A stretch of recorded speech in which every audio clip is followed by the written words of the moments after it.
All right, let's jump right in. We all make hundreds of choices every day, right? But here's the thought. How many of those are really our own? Today, we're going to explore the hidden forces that are constantly trying to shape our thoughts and feelings. And more importantly, we're going to talk about how you can start building a defense against them. So, this whole conversation kicks off with this really powerful question from a teenager named Evan to his dad. It's a feeling I think we've all had at some point. If the world can be a tough place, why don't we come with a built-in force field? This metaphor he uses, the uncovered aquarium, it just perfectly sets the stage for the whole problem we're about to dive into. So, his dad's first response? It's pretty straightforward, actually. He's like, look, in the physical world, this makes total sense, right? If it's freezing outside, you grab a coat. If the sun's glaring, you find some shades. We learn to spot the dangers and protect ourselves. But you can tell this is just the warm-up for a much, much bigger conversation. Okay, so let's get to the real heart of the matter. Because let's be honest, the biggest dangers aren't always the ones you can see. We're talking about the invisible battle that's happening for control of your own mind. And here it is, the gut reaction most of us would have. Evan basically says, "That's crazy. I'm in charge up here. My thoughts are mine. My feelings are mine. End of story." And I get it. That's what we all want to believe. But is that really how it works? Well, check this out. The proof that it doesn't work that way is right there in his own habits.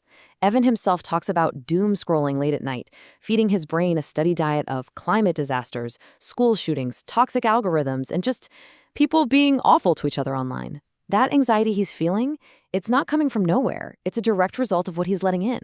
And this is where his dad puts a name to it. The invisible enemy. Now, this isn't some comic book villain. It's just any outside force, could be an ad, a news story, social media, that tries to mess with your thoughts and emotions when your guard is down, when you're not actively filtering what's coming at you. I know this idea of an invisible enemy can sound a little out there, so let's bring it right back down to earth with a perfect, everyday example that shows you exactly how this kind of hypnosis actually works on all of us. So, to make this real for Evan, his dad does something pretty smart. He doesn't lecture. Instead, he just asks this simple, totally out-of-the-blue question about his brand new sneakers. $150. That's the answer, and Evan feels pretty good about it. He says he got them on sale, and that they're the shoes everyone wants because they're all over TV, TikTok, you name it. And this is the moment of truth. This is where it all comes together. His dad has him compare his expensive shoes to a plain $20 pair.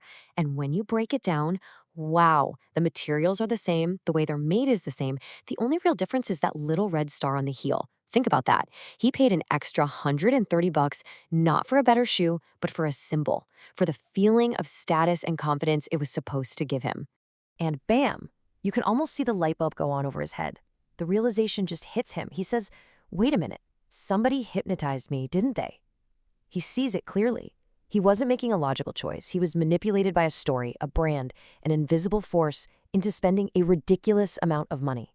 All right, so we have identified the problem. We know these invisible forces are out there and they are powerful. So what do we do about it? How do we fight back? Let's talk about the solution, the tools you can start building for yourself. And of course, Evan asks the million-dollar question, the same one you're probably thinking right now. Okay, fine, but how do I know when it's happening? How do I spot the trick before I fall for it? The answer, it turns out, is to start listening to yourself, to develop these inner senses, things like your intuition, your gut feelings, those subtle inner signals. These aren't some kind of spooky psychic powers. They're skills. Skills you can sharpen that act like your own personal early warning system. And a huge piece of this puzzle is learning to tell the difference between the voices you hear inside. You've got the good stuff, the inspiration that pushes you toward what's truly good for you, what helps you grow. And then you've got the other stuff, the tempting distractions, the pull toward what's easy, mindless, and just feels good for a second.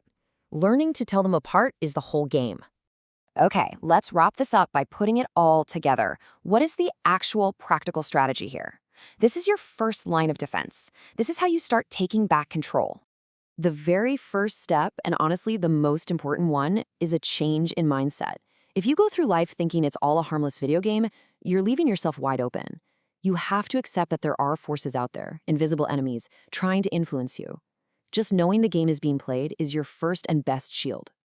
And here's the actual exercise, the daily practice. It's just 2 simple steps. Step 1, observe. Just start paying attention to the thoughts that drift through your head. Don't judge them, don't fight them, just watch them. Step 2, filter. Once you're watching, you can start to sort them. Learn to separate the useful, inspiring thoughts from the junk, the ones that are wasteful or just plain harmful. That's it. That's the foundation. So we'll leave you with this really powerful way to think about it. That process of observing and filtering, it isn't just defense. It's about taking command.